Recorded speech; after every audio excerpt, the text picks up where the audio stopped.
मोक्षवासी हमारे मामी जी कमलाबाई प्रहलाद जी जादव, इनकी 17वीं के प्रीत्यर्थ आज का ये जागरण है।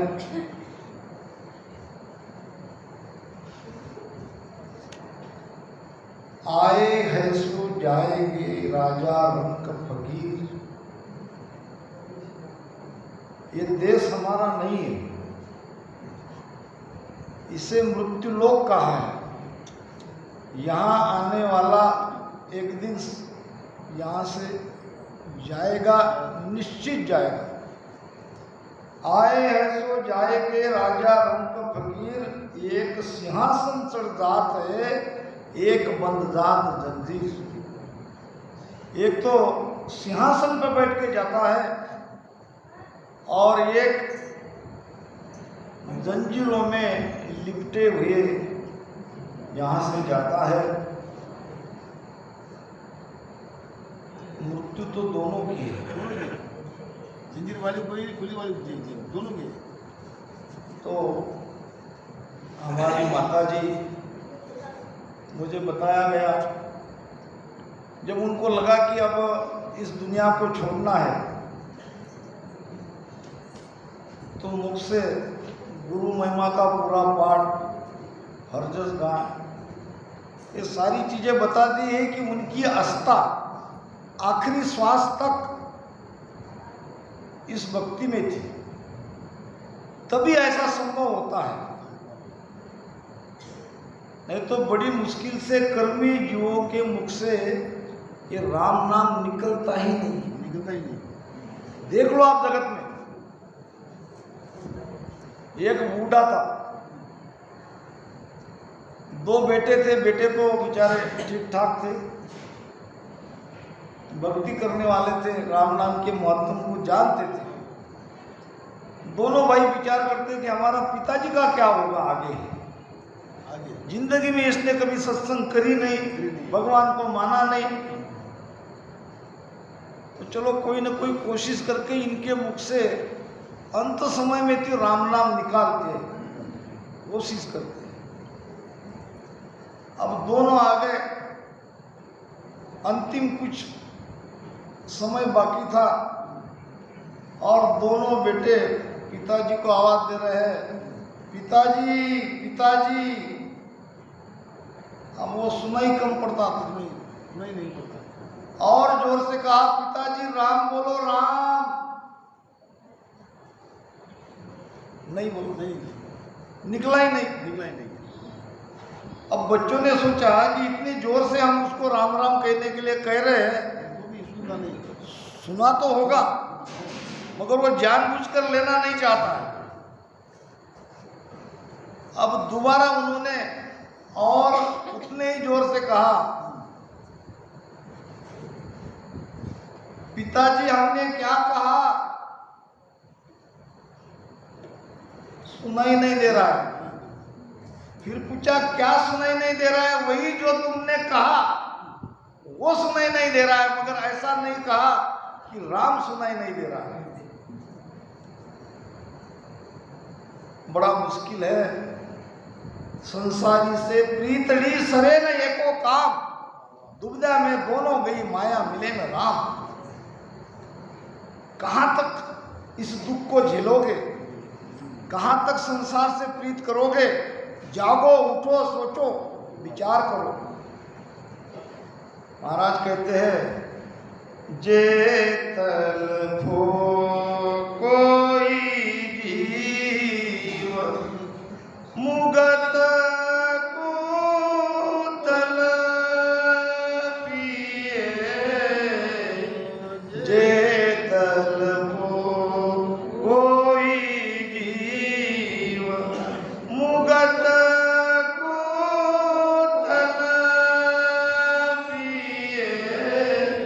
झूठी माया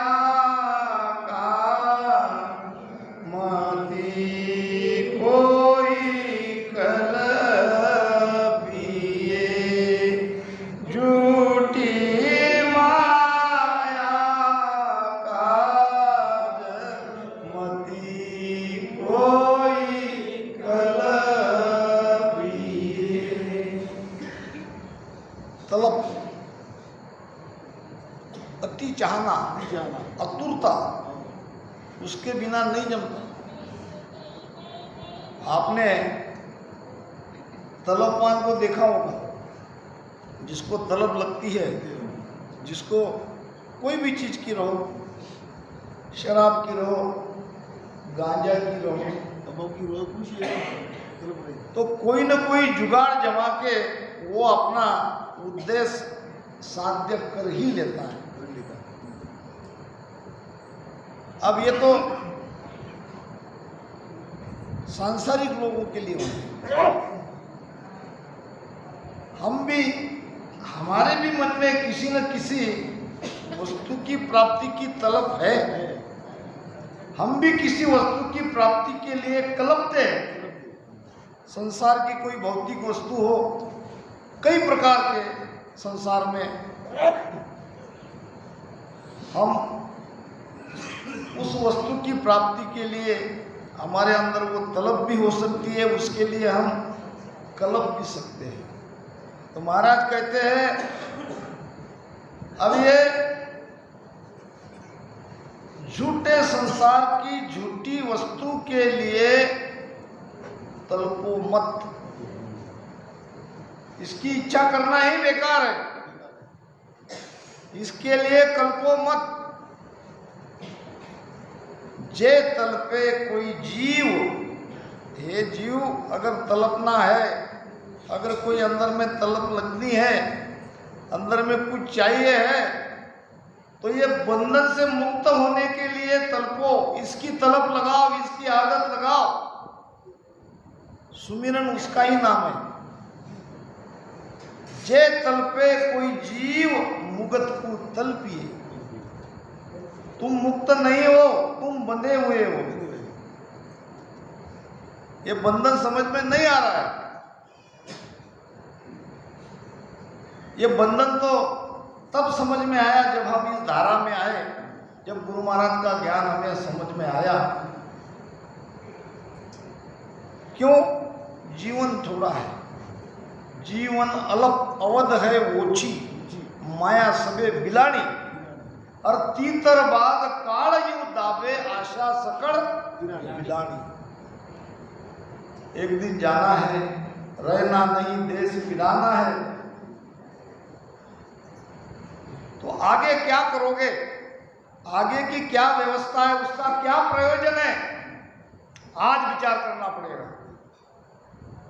जैसे हम हमारे प्रपंच के बारे में सोचते हैं, सारी प्लानिंग करते हैं, छोटी सी आयु में, छोटे से जीवन में, ये भी पता नहीं कितने दिन हम जी सकते हैं, कितने दिन हम रहेंगे, कोई पता नहीं है, ये भी पता नहीं। फिर भी कितनी सारी, ढेर सारी आशा लेके जी रहे हैं, सारी प्लानिंग चल रही है, ये करेंगे, वो करेंगे। जोधपुर में गया अभी, हमारे पुरुषोत्तम जी मेरे साथ थे। एक बहुत बड़े सेठ ने हमको बुलाया, नाम नहीं बताऊंगा, और अब जो पति था, करोड़पति कहना भी कम है उसके लिए। देखते हैं तो इतना बड़ा सेठ अपने सारे परिवार को लेके सामने स्वागत के लिए खड़ा है,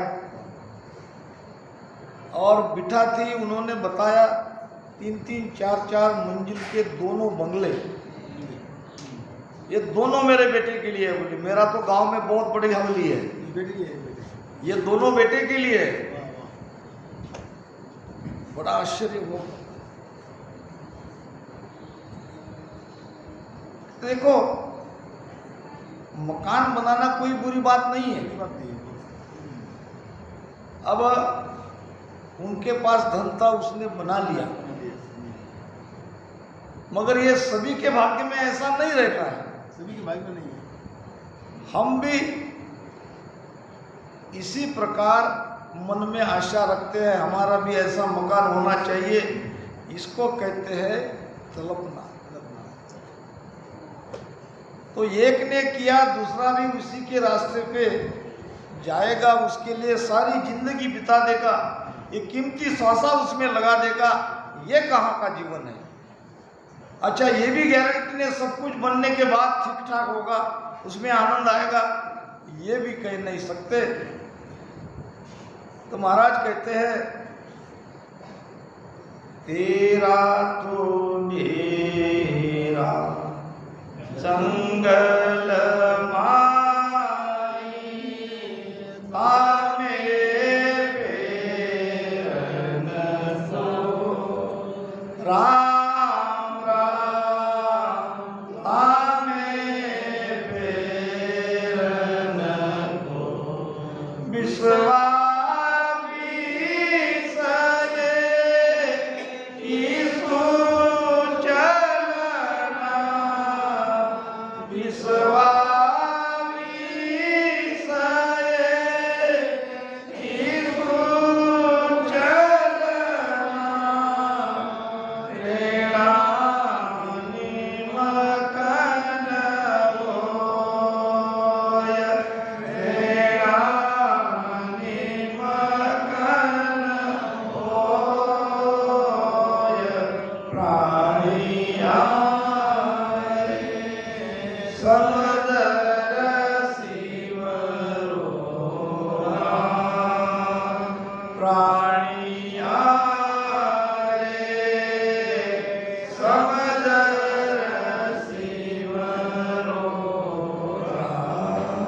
यही तो समझना है।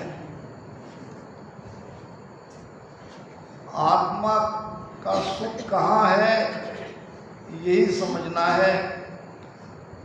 हम इस झूठे जगत में, भौतिक सुखों में, झूठे रिश्ते में हम सुख ढूंढ रहे हैं, नहीं मिलेगा। सुत बित सेग धरिया रे लारे ऊट अकेल हो जाए, ये कोई किसी का नहीं है। एक दिन सबको छोड़ना पड़ेगा, अकेले जाना पड़ेगा, कोई साथ नहीं आने वाला है। यही तो समझना है, समझ के सुमिरन करना है, इनको छोड़ना नहीं है, समझना है। अंदर से जो लगाव है, जो अंदर से हम जुड़े हुए हैं, वो तोड़ना है। 15 तत्व स्थूल तन, 9 तत्व लिंग शरीर, 24 मृतक जैसे जिए, सो जिंदा कबीर। कबीर साहब ने किसको मृत समझा, किसको जिंदा समझा, संतों की व्याख्या देखो। 15 तत्व स्थूल के, स्थूल शरीर के 15 तत्व कौन से? 5 ज्ञानेंद्रिया, 5 कर्मेंद्रिया और 5 तत्व।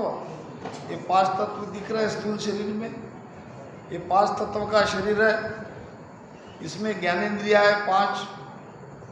ज्ञानेंद्रिया कौन कौन सी है? जिससे ज्ञान होता है, आँख, कान, नाक और रसना, 5वीं त्वचा।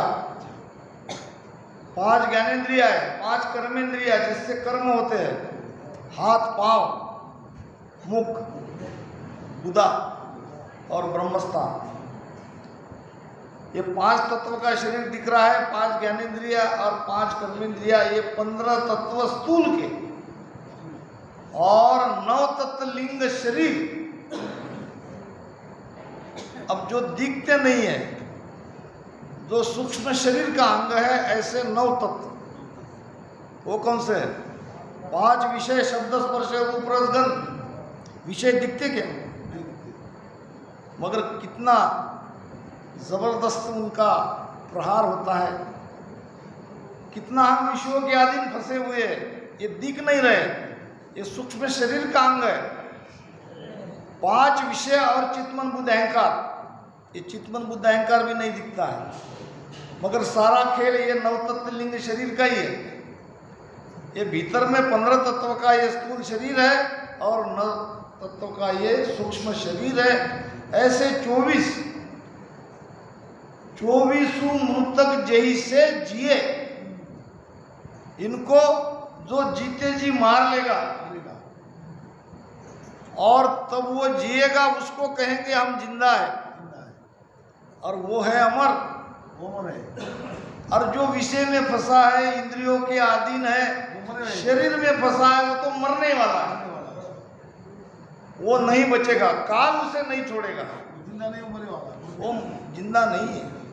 जिंदेपन का लक्षण तो वही है जो अपने आप को पहचाने और वहां तक पहुंचने का प्रयास करते रहे, ये जिंदेपन की निशानी है।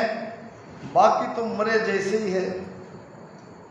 आज नहीं मरे कोई बात नहीं, हलचल थोड़ी दिख रही है, बाकी है जान, एक दिन तो सबको जाना ही आना है।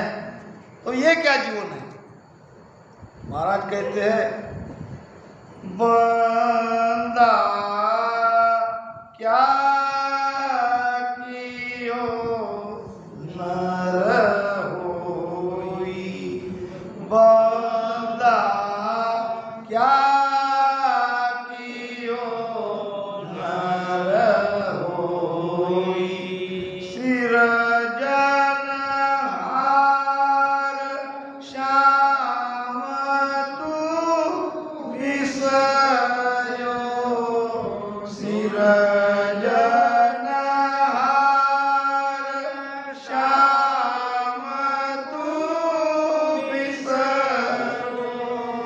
चालो जन्म विगोई, बंदा क्या कियो नर होई, रे बंदा क्या कियो नर होई। तू अपने आप को नर कहता है, तेरी समझ गलत है।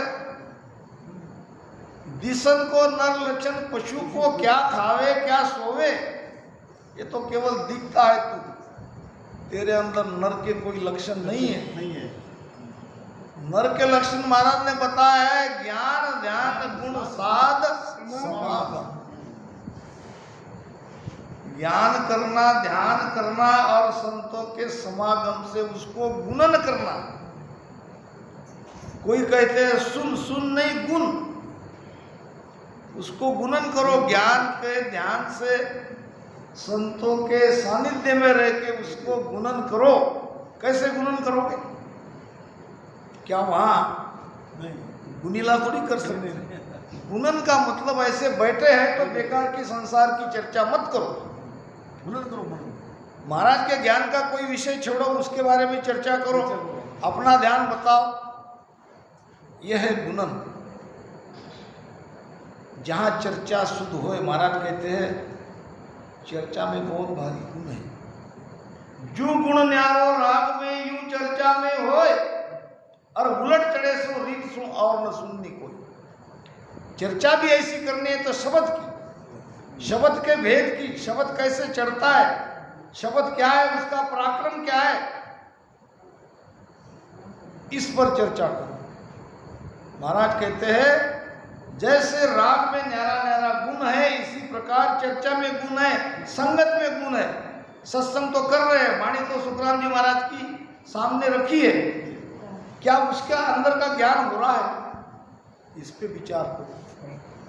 उलट चढ़े तो रीत सुन और न सुननी कोई अगर मेरे जैसा वाणी पे बैठ के अपना मत ज्ञान चलाता है, रोको, समय कम है, समय बहुत कम है हमारे पास। तो महाराज कहते हैं तेरा तो डेरा जंगल माई तामे फेरन कोय, बिस्वा बिस 21 चलना रेणा निमक न होए। एक फकीर था, दृष्टांत याद आ ही जाते हैं। बूढ़ा फकीर था, एक पेड़ के नीचे सोया था। एक चोर आया, चोर ने फकीर की टोपी चुरा के चोर भाग गया। टोपी चुरा के भाग गया। टोपी चुरा के भाग गया। फकीर बूढ़ा असहाय, अब उसके सामने वो टोपी ले जा रहा है। अब इसने सोचा मैं भागूंगा तो भी कितनी दूर भागूंगा, वो तो मेरे हाथ आने वाला नहीं है, वो तो जवान है। सोचा टोपी तो चाहिए, कुछ न कुछ करना पड़ेगा, कोई उपाय ढूंढना पड़ेगा। फकीर चला गया स्मशान में।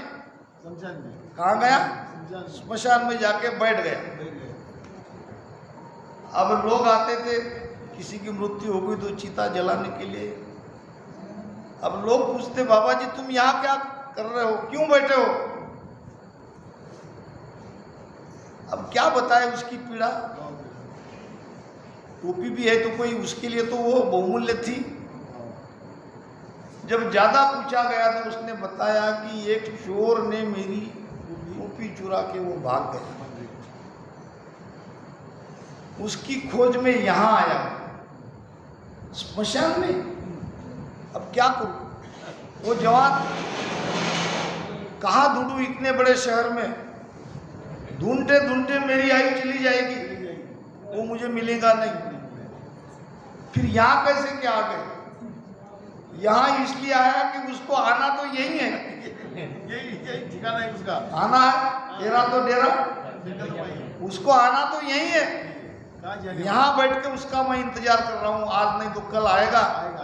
और जब वो आएगा तो मेरी टोपी पहन के आएगा और तब मुझे मेरी टोपी मिल जाएगी। इसी आशा में मैं यहाँ बैठा हूँ।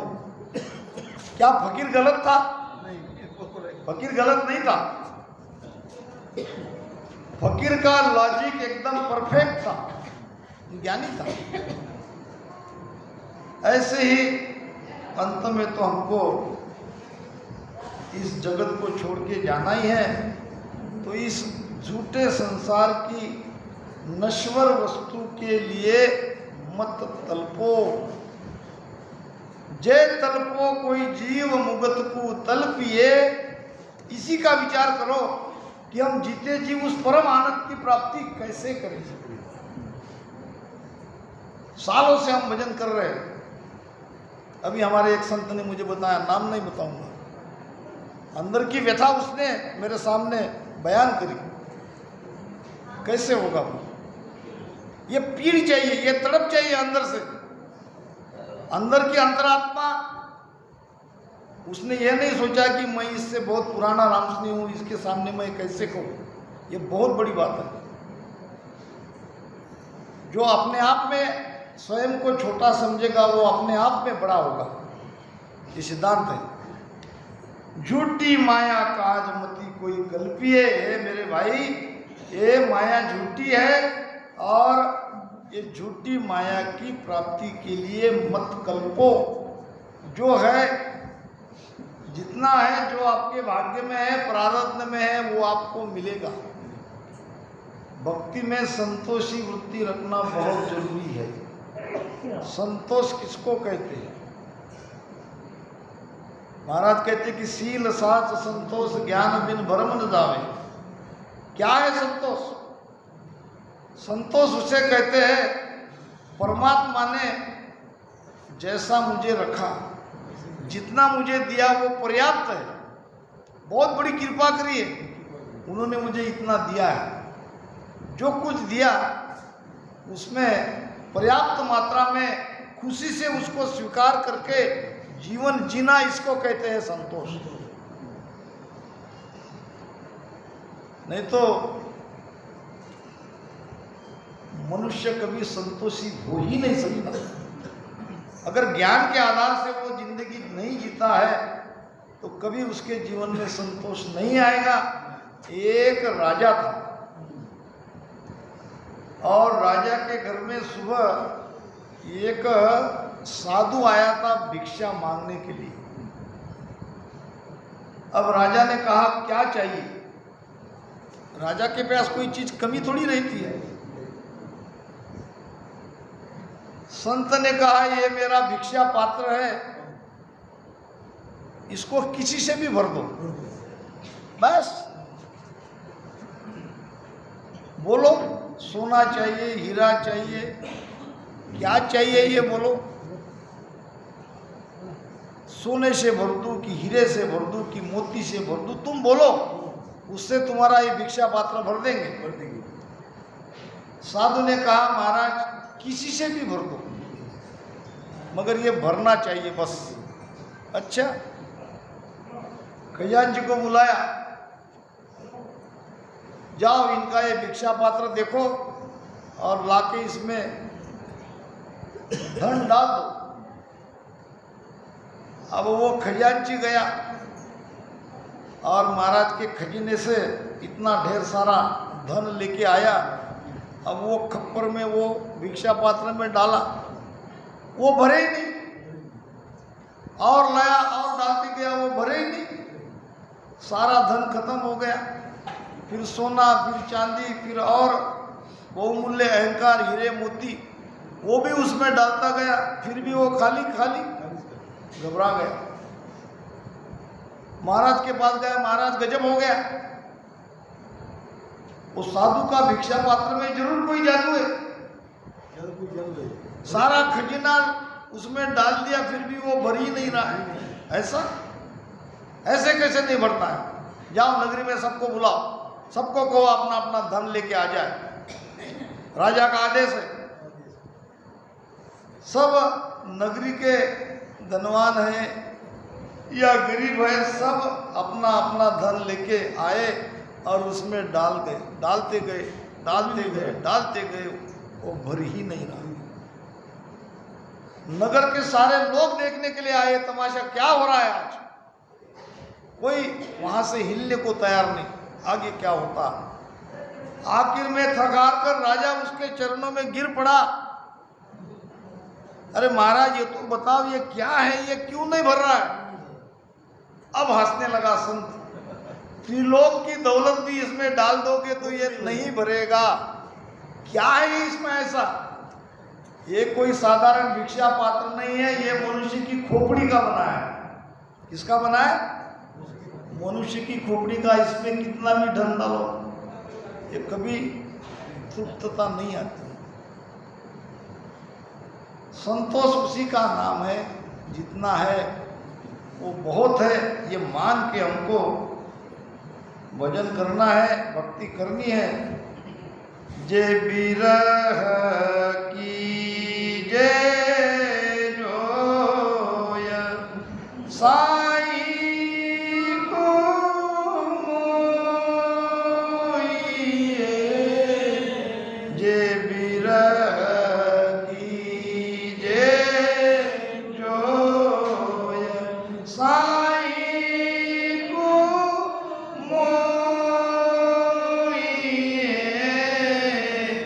झूठ कुटुंब कुल काज मनी कोई रोई, झूठ कुटुंब कुल काज मती कोई रोई। भजन के साथ साथ ज्ञान जरूरी है। जो चीजें छोड़ने को लोग कही है उसको छोड़ना है, जिसको धारण करने के लिए कहा है उसको धारण करना है। फिर सुमिरन करो, कैसा आनंद नहीं आता। हम भजन करते हैं, छोड़ते कुछ नहीं है, मन को वहां से हटाते ही नहीं है, और फिर कहते कुछ हो नहीं रहा है। कैसा होगा? अंदर में बहुत सारे विकार भरे हैं, तो वो सत कैसे आएगा? सत के लिए कोई जगह तो चाहिए, कुछ अंदर का खाली तो करना पड़ेगा। जब हमारा पेट भरा हुआ रहता है, कोई कितना भी हमको भोजन खिलाए, तो अंत में हमको ऐसा आड़ा हाथ करना ही पड़ेगा, क्योंकि अब जगह नहीं है ना। ऐसे अंदर में मैल भरा है, अंदर में विकार भरे हैं, तो वो सत कैसे भीतर में आएगा? वो प्रेम कैसे प्रगटेगा? हम विरह करते हैं, हमारा कोई नजदीक का रिश्तेदार, हमारा अपना जब चला जाता है, तो उसकी याद में हम तड़पते हैं, विरह करते हैं, रोते हैं। रोना आता है, स्वाभाविक है। महाराज कहते हैं